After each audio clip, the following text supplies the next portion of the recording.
We're here at COP30 in the heart of the Amazon in Brazil, the lungs of the planet, and we are talking today about nature and why nature is so important for climate change mitigation and adaptation.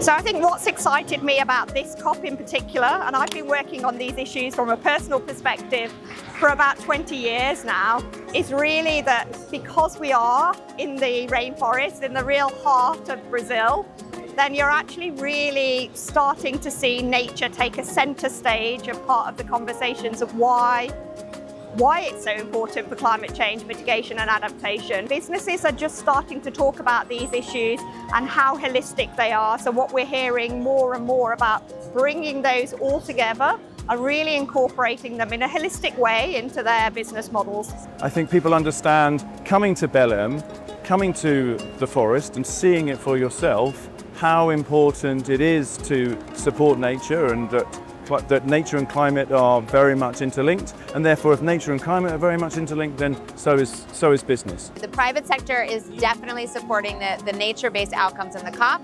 They're realizing that it's not just about saving nature, it's about saving money. It's about ensuring that the jobs that are created in the supply chains, the products that are produced, they know that they rely on sustainable sources of water, that we need a healthy forest, because that's gonna enable the success, the long-term success of the supply chain itself. So it's in their enlightened self-interest to protect and restore nature.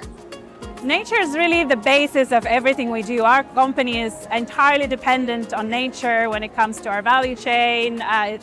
It's fundamental for our own operations as well as our customers, of course, that are part of the food and agriculture industry. So it's really the basis of what we do. Without nature, without addressing nature loss, there is no business. Our business depends on water, depends on critical materials that comes from nature. We developed lots of work with communities, cooperatives, providing income for these families and guaranteeing that we have the conservation of the Amazon forest. So FSC has worked with a lot of rubber growers, particularly in Southeast Asia, but the rubber tree actually comes from Brazil. And these smallholders, by coming together and working with groups like Pirelli Tire, they're able to get their natural rubber product to market. And this is inspiring other businesses like Nike, Adidas, Birkenstock to actually join in the natural rubber world. So what I think other companies could learn is how we can transform social and environmental challenges into business opportunities, so that you can enhance the positive impact that a company can generate to the world and for the people. I think the voice of business is getting much stronger. When I look back at COPs 5 years ago and before, the momentum has been building since then. I think right now businesses are really getting this. The World Economic Forum came out with a report a few years ago called The New Nature of Business, and it basically estimated half the global economy was heavily or moderately dependent on nature.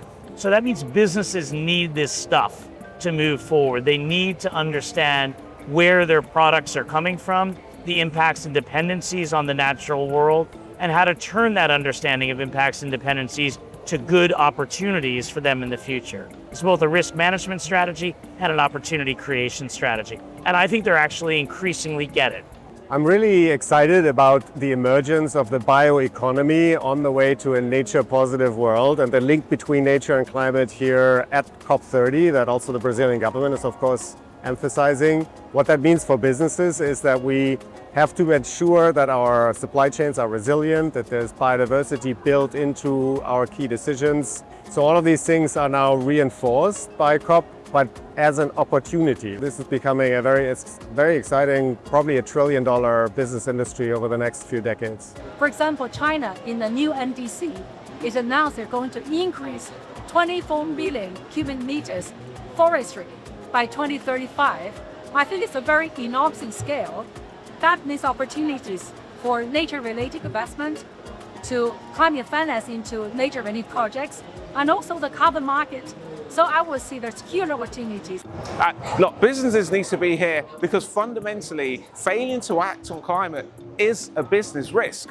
And we're seeing this right now. If we look beyond the science, just in the newspapers, when we look out the windows, whether this be wildfires or floods, these are impacting companies' value chains right now. So businesses need to take action to ensure that they understand the risks, they mitigate those risks, but they also drive value where there are opportunities to do so. The cost of inaction is far greater than the cost of action. History shows us that humanity, when we're focused, we can innovate, we have resilience, and we can overcome the most difficult of situations. So we need to be active in taking hope and holding it close to us.